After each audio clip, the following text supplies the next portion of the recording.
Okay, so we continue working on the King's Indian attack against the Ch02 defense, and now we'll see a game played between Amin against Salah. You can find this game on the database with this curse. So let's see what we have. D3, D5, white plays knight D2, and here black plays this move, which is a new move for us. We know E5 is black's main move, and apart from E5 and G6, he doesn't have other moves. I mean, he can try something like E6, although this move, as we know, is hurting his bishop C8 chances, and if he plays a move like knight F6, he has to be careful about E5 at some point. So that is why he either plays E5 or this move. The idea of this move, as you can see, is to play this, and he keeps this diagonal open. That looks like an advantage for not playing a quick E5. But we'll see, as white, our ideas remain the same, and we'll play as normal with the fianchetto, bishop G7, bishop G2, and eventually black plays E5. I mean, he has to. Think about it. What else can he play?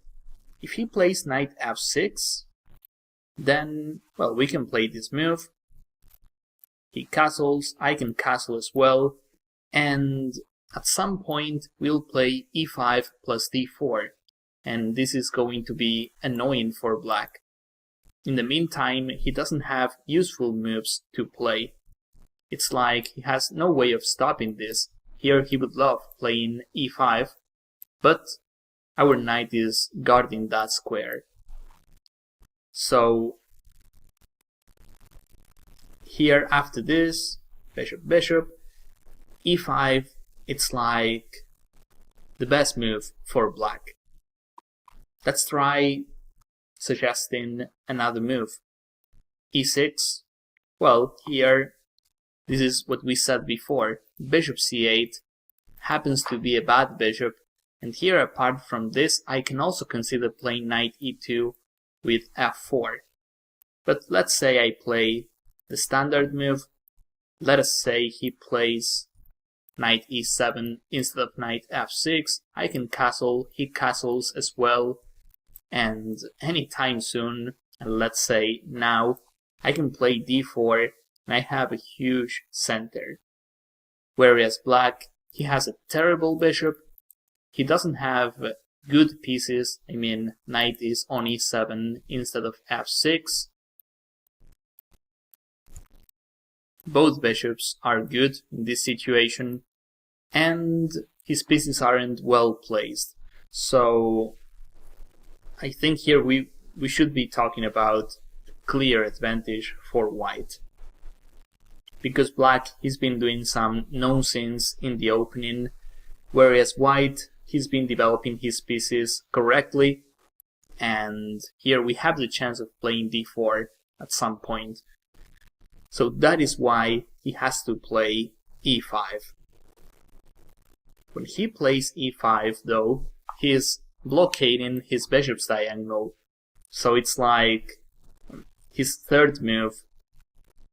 The idea of his third move is not being successful. He wants to keep this diagonal open, but here, after this, he ends up playing E5.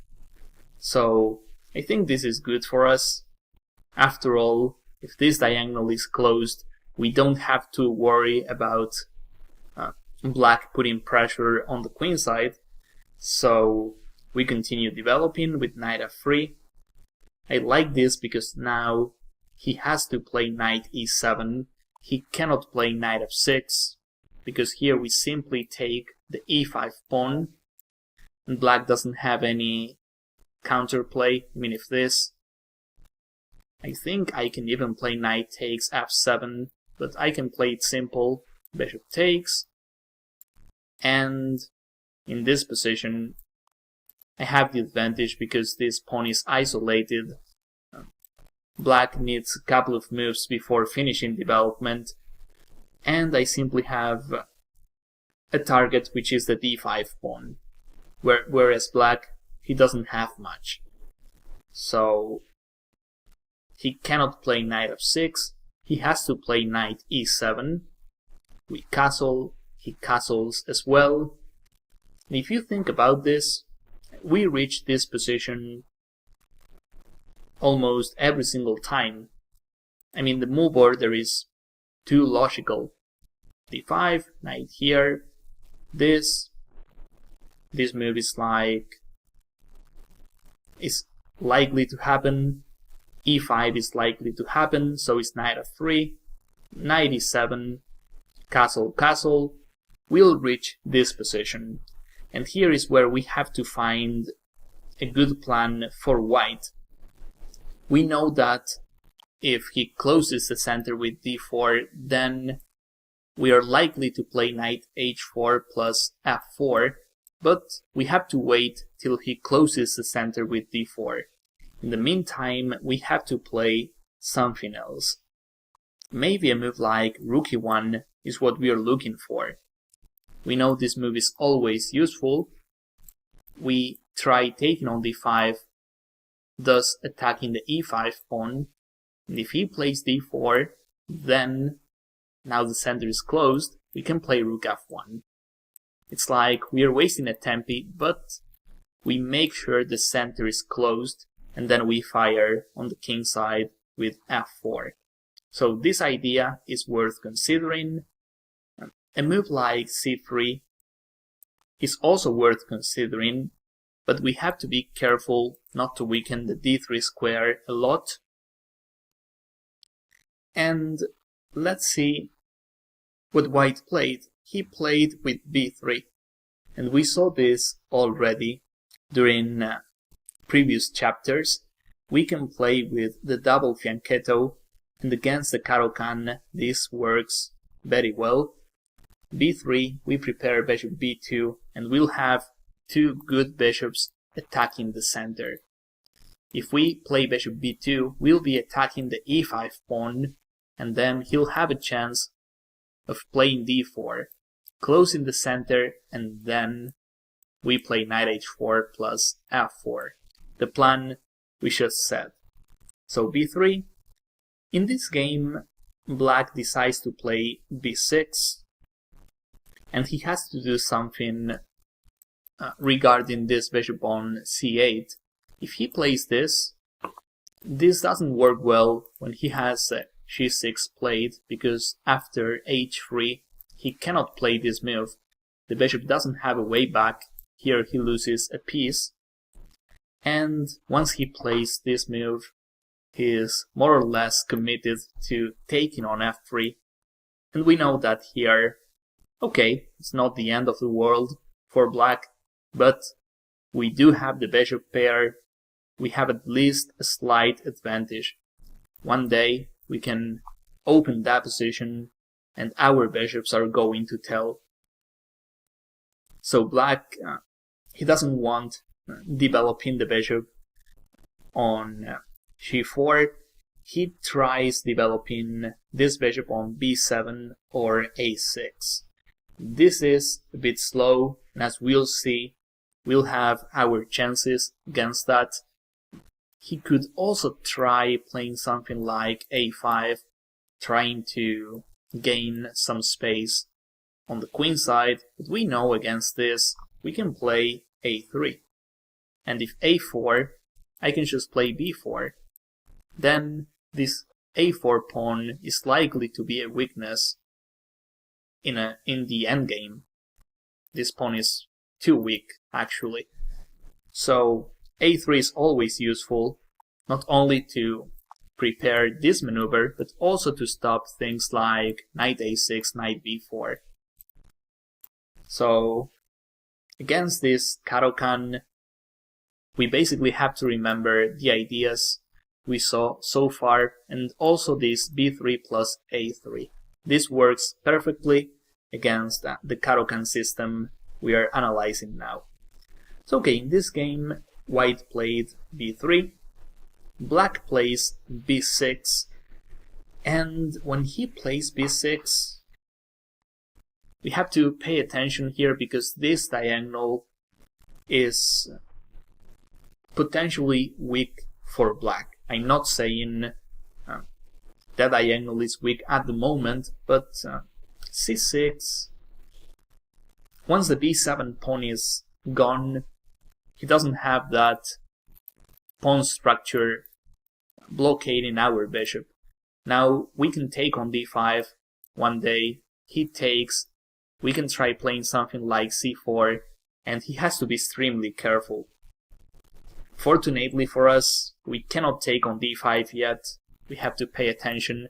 We also have some tricks on this diagonal, and here black, he would be winning the entire rook. So I'm just saying, when he plays b6, we will have our chance on the Ch02 a8 diagonal.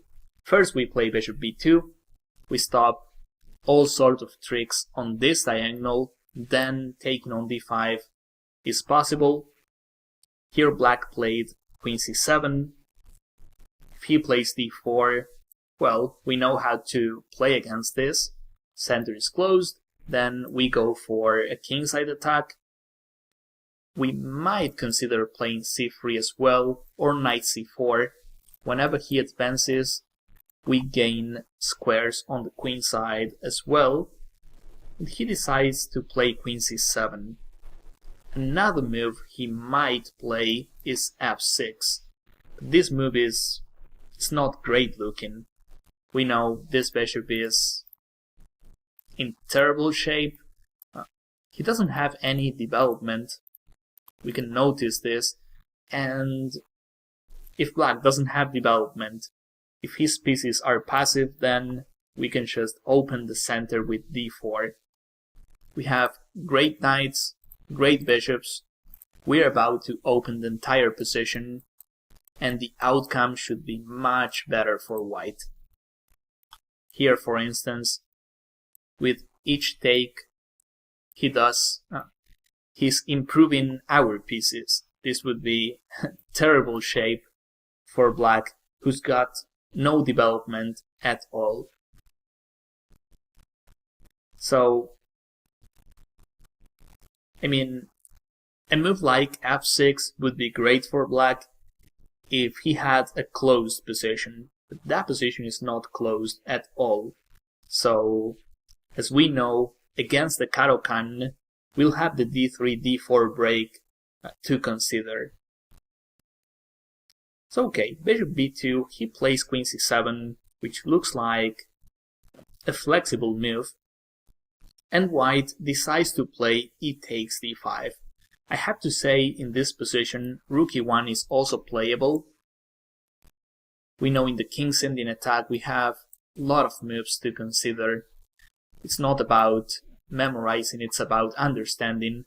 Here we do attack the e5 pawn. If he plays d4, then I'm more than happy to play this and go for my king's Indian attack. But okay, white decided to play, and I think he's doing so because we have this target, this diagonal, and we know, we do so because black played b6 already. Here we have the pressure on the diagonal, but also we'll have the chance of playing rook c1. The queen on c7 is not well placed. So c4, here black decides to play bishop b7. Well, that looks like a good move. This has to be losing already. Knight takes or knight takes d4. And we take the rook on a8. We are up this change. The same goes for d takes c4. I think, well, this is simple enough. We attack on e5. And then I'm pretty sure we win a pawn after this. So, yeah, best black can do is play bishop b7, try to fight on this diagonal and finish his development as soon as possible. So okay, white decides to take. Good move by black. We have to notice that black has to be precise to hold the balance in this position. Bishop takes d5 is not an easy move at all. Knight takes, which is the natural move, runs into rook c1, and the queen has issues already. The queen has issues finding a good square. If he moves the queen, e5 might be hanging.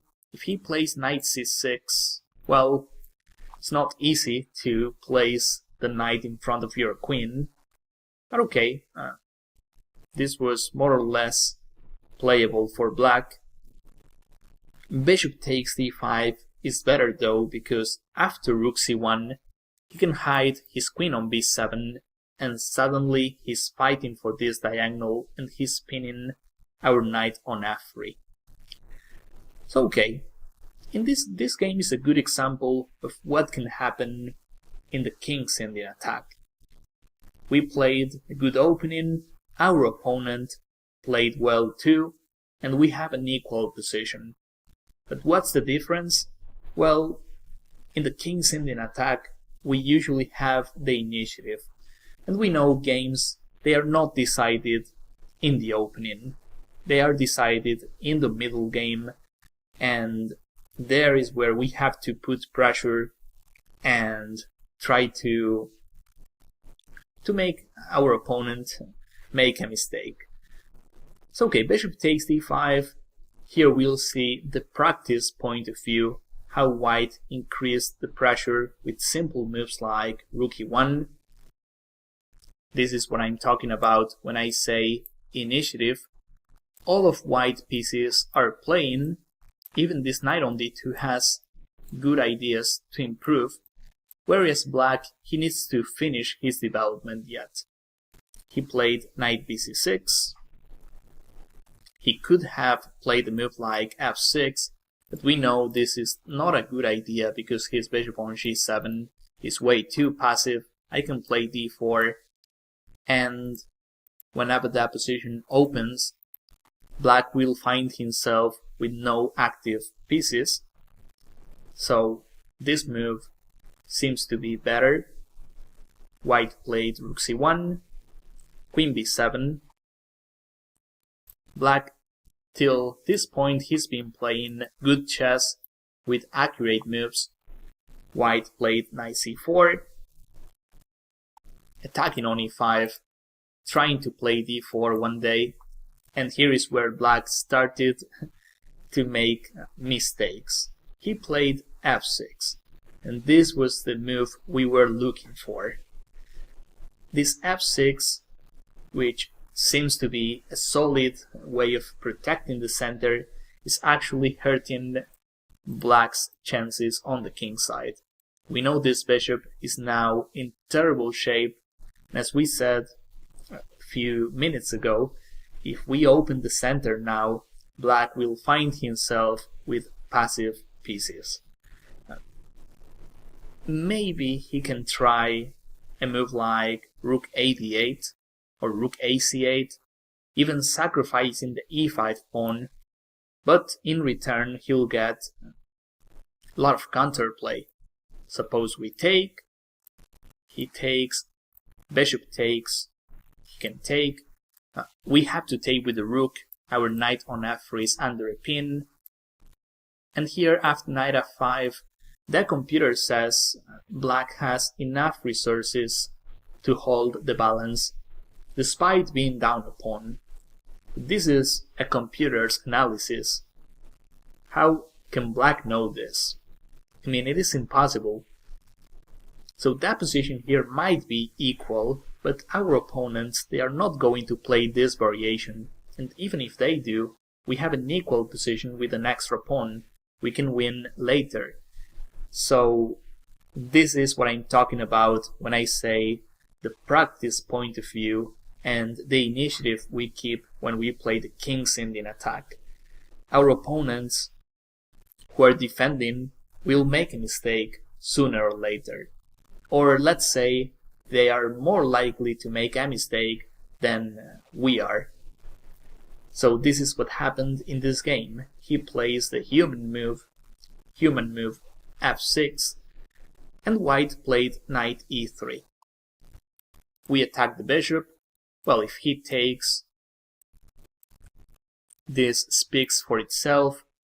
He is with a lot of issues on light squares. So he plays bishop e6. He could have played bishop f7 as well, and as we see, this was more precise.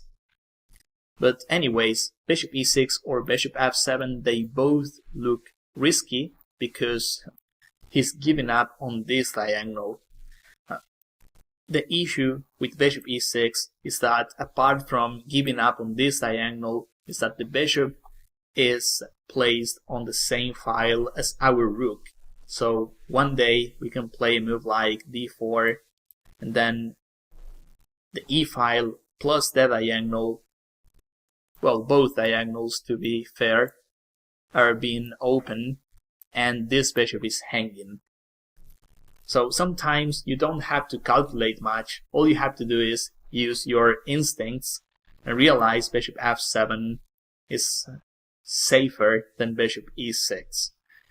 So bishop e6 is what happened, and here white has a great move to claim the advantage.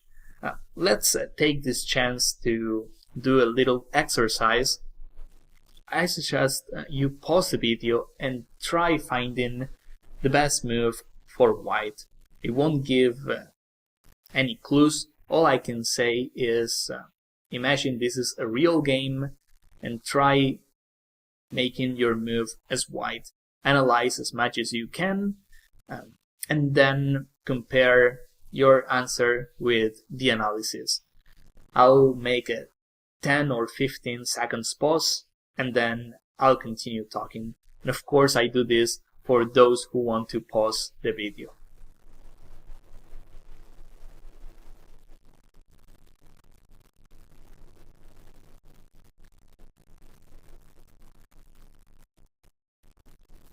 Okay, in this position after bishop e6, considering what we said before, bishop e6 hanging, the tricks on this diagonal, it is fair to consider d4. I think this is the first move we consider. And, well, black, he's not going to take. This is helping us a lot. He's going to play e4, knight d2, he's going to play f5. And, well, he's managed to blockade our bishop. We have an isolated pawn on d4, and he's doing well. I mean, it could be much worse for him. So d4 doesn't look like the best moment to play it. Another move is the move white played in the game, knight d2. It's not direct, we don't have a real threat yet, but we can try playing knight c4 plus knight d6, or this knight to e4, the other knight to c4, and suddenly we have two knights looking at d6. This was a real possibility, and this is what happened in the game. And despite having this d3 pawn which is isolated, white is so active that the isolated pawn doesn't really matter. I mean, activity is what we have here, and black is too passive. So knight d2 is a decent move, but the thing here is white has a much better move. As we said, this diagonal is critical for black. He's got, as white, we have two targets on this diagonal, queen b7 and rook a8. And we know having the queen on b7 can't be good. Knight on c6 is being protected by the queen and also by the knight on e7. Even if we don't calculate much, we can find bishop a3. And this is the real move. The thing is, we have a simple threat, which is taking on e7 and depending on what he plays, he's gonna lose something. Suppose he plays King H8, which is a bad move, obviously, but we take. If Queen takes, he simply loses a piece. But if he takes with a knight, this is not much better, to be honest. We have a lot of moves that wins material here. Apart from knight takes e5, we can even do better and play something like knight d4 or knight c5 as well. I mean, he's in terrible shape. I can play this, I can even play knight to e6, and this pin, this is going to cost black a piece, I'm pretty sure. If this, I can even play knight c7, rook c7. I have all sort of winning moves at this point. So, believe it or not, bishop a3 is putting a lot of pressure. If he moves the queen, which is a real possibility, unpinning the knight on c6, well, now this is not working because of knight takes e7, and I don't have real tactics, but I can play a move like d4, trying to open the entire position, and if this, I can play knight h4, f5, and since I played bishop a3, I can play stuff like rook takes c6. If queen takes, I play bishop takes e7, and if this, I take and I play d5 afterwards. So it is all working for white. I know this is not easy to calculate, it is not easy to see beforehand, but the thing is, sometimes we don't have to calculate everything. We have to use concepts to find the right move. Then the tactics, they come. But bishop a3 was the right move. We have to simply put an eye on the only defender of c6. And that is what bishop a3 is doing. According to that computer, the best move for black is rook ac8, which is also a way of unpinning somehow.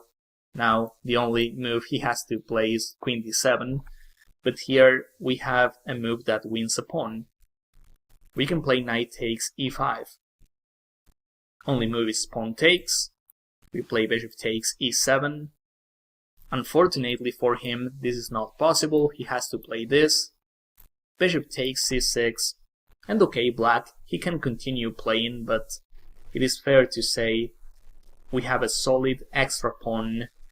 And apart from that, his bishop is not special. His bishop pair is not special. I can play bishop d5. In the long run, I'm pretty sure white is going to win this. So, this bishop a3, in practice, I don't want to say it was winning, but it was pretty close. I think white has a clear advantage at the moment. So you can check the entire game where white played knight d2. White went on to win this game. But yeah, with bishop a3, we had a huge advantage.